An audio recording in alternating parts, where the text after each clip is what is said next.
We've been waiting for this sign. This area has the worst weather in America.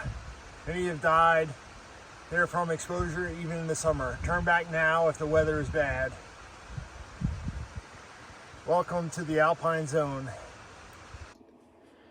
Good morning. It is 10 minutes to 2 in the morning, and I'm getting ready to start my hike of the Presidential Traverse.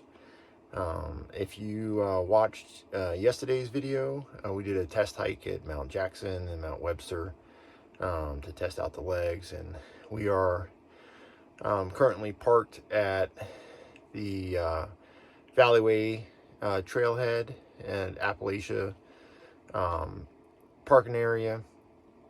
So it's going to be a big day. I've never done a night hike, much less an early morning hike, but in order to get in and get up in time, we have to get up early. So we got some oatmeal for breakfast, a banana, a little bit of coffee, and we got everything packed last night, so it should be a good day. So our gear for today is we've got our Cascadia 17s, trail runners, which are still wet from yesterday's rain.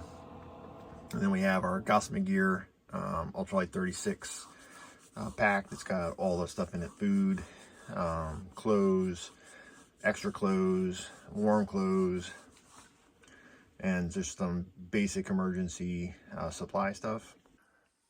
So the base weight of the pack with food is right at 11 pounds. So we'll be moving super light and fast today. We also have our Black Diamond trekking poles and a couple headlamps. So I've got two, a Nicor and a Claymore headlamp, just to make sure that we've got plenty of light, because we'll be hiking in the dark for the first 4 hours of the morning. So we want to be able to make sure we can see where we're going. The trailhead here at Valleyway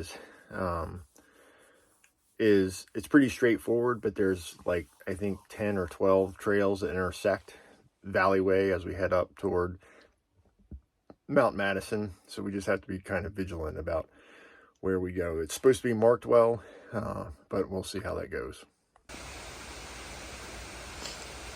So these are the signs I was telling you about. So this is one of the crazier sensory experiences that I've had. We're about 0.8 of a mile in, climbing up along a waterfall. The skies were starry when I left. It was about 58 degrees outside. So this is cool but weird.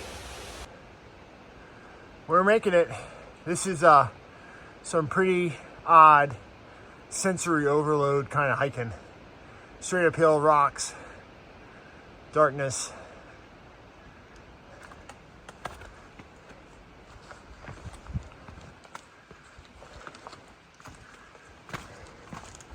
It's hard enough the way that it is, much less having to do it in the dark. We've been waiting for this sign. This area has the worst weather in America. Many have died there from exposure even in the summer. Turn back now if the weather is bad. Welcome to the Alpine Zone. We're at 4,600 feet. Really close. We're at 4,600 feet, really close to the Madison Spring Hut and the top of Mount Madison. And we are at the top of the tree line. All right, I'm at the top of Mount Madison. It's windy, and I found a little rock cropping to kind of get out of the wind. But from Madison Hut, it's definitely a hell of a hell of a trek straight up. And with all the fog and the darkness, the sun is just starting to come up, but if it weren't for the rock cairns kind of pointing the way, no way. It's probably the sketchiest thing that I've done, given just that it's dark and slippery and it's windy as hell, and but yet one of the coolest things that I've done this far. So all right, we're gonna head back down and head to Mount Adams.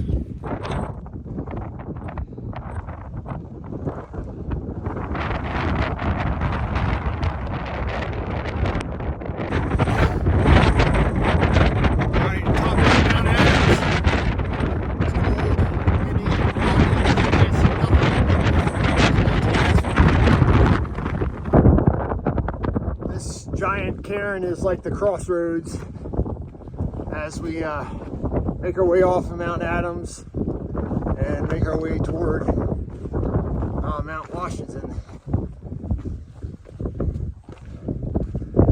5 miles to go.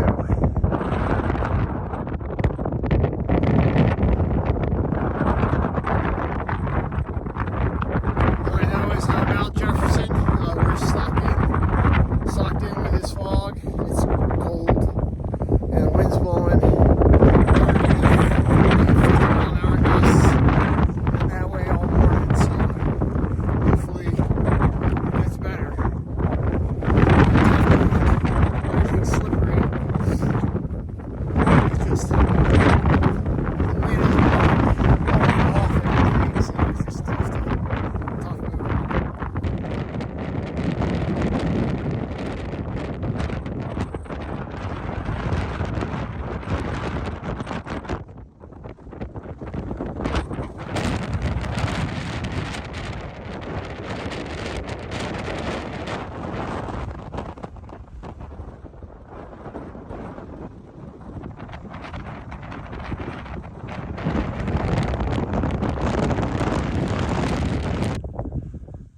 All right, this is the summit of Mount Clay. Still foggy. The wind seems to have died some. So that was good. I found a nice spot to stop and eat lunch. So on to Mount Washington. They said wind chill up there was like 34, blowing 60 miles an hour. So it's going to be a tough summit, but we'll make it. You can just make out the railway section for the cog railway right there. So we've got 600 feet to the top, and it's fog.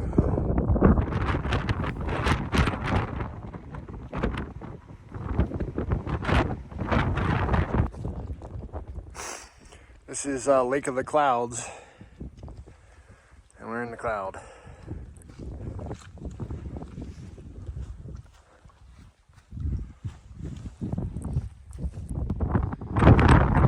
Mountain review, and you guessed it, still windy, foggy, cold. It was sleeting just a few minutes ago, so 2 more left. Mount Franklin, again, nothing.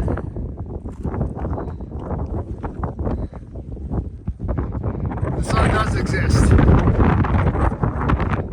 Now that we're almost done, I'm almost to Eisenhower. At least it has come out. Oh look, you can see from here too. Look at that. This is the kind of view that we're supposed to have on the mountains we're supposed to be climbing.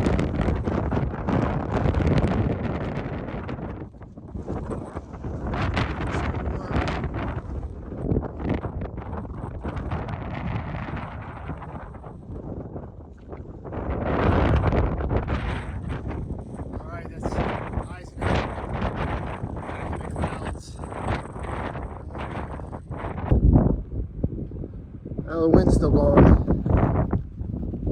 but at least we got kind of a view for a minute. So this is Mount Pierce. This is my last one, so I'm headed back down to catch my shuttle. Well, all finished. That was a day. Crazy stuff. Probably the hardest thing I've ever done in my life. So, and I didn't get any views, and that's the sad thing, is that the whole thing was shrouded in fog, and so I'm gonna get back to the van, and I'll give you an update, kind of closing out everything for the day. All right, so back at the van, I got cleaned up and grabbed some dinner, and boy, what a day. I think that on the positive side, I accomplished everything that I was looking for, which was to complete the presidential traverse, hit all of the summits, and do it all in one day, and make my shuttle, which I did. On the negative side, the weather was very difficult, and there were no views, so there was not a whole lot to film or to take pictures, which is some of the stuff I was really kind of excited about. You know, I had done my research for the last 2 weeks on the weather, and today was supposed to be one of those days that was going to be perfect for hiking. A low pressure front was supposed to have moved through on Sunday, which would bring lighter winds and fair skies, particularly past mid-morning. And what I got was not that. The low pressure that was supposed to come through Sunday evening early stalled and didn't come through until Monday morning, well, to this morning. And you know, I paid for that with wind and rain, sleet, hail, and most fog. You know, we had that one break where the valley opened up right toward the end, and then of course once I got down off the mountain, it was clear and sunny. But nonetheless, it was a good test for me. You know, part of the reason why I do the hikes that I do is because it's a way to challenge myself. It's a way to see things that I've never seen, to experience things that I've never experienced. And this was certainly one of those things. So the Gossamer Gear 36 Hyperlight backpack was awesome. It really kind of molds right into you. And while I put all of my stuff, emergency clothes, supplies, things like that, in dry sacks just in case, with all the weather that I had, the pack stayed dry on the inside. So you know, one of the things when I first got it, the fabric seemed really kind of, let's just say, cheap feeling, you know, but it really held up really well, and I was really happy with it. So, you know, I guess the big takeaway from today is that regardless of how much forecasting you pay attention to, regardless of what the forecasts say, always be prepared. You know, I felt fortunate that I had everything that I needed to stay warm and to stay relatively dry and to stay safe. And you know, I was very happy with the choices that I made. I'm going to make a separate video just on what I took on this hike, so that you all can see, you know, what I took and what worked well for me. And I really didn't have anything that didn't work well. I felt really prepared, you know, and in the theme of plan to hike, being prepared is really what gets you through tough situations, especially unpredictable ones when the weather can change on you. And when you're up above tree line like I was, bad weather can get you in a bad spot, and there's no way out. So to stay safe, you got to be prepared, and fortunately I feel like I was. Obviously I was able to finish and finish strong, and in fact I finished about 30 minutes earlier than I thought I was going to, based off all the planning that I did. So anyway, I hope you guys enjoyed the video. Give me a thumbs up, leave me a comment, and we'll see you next time.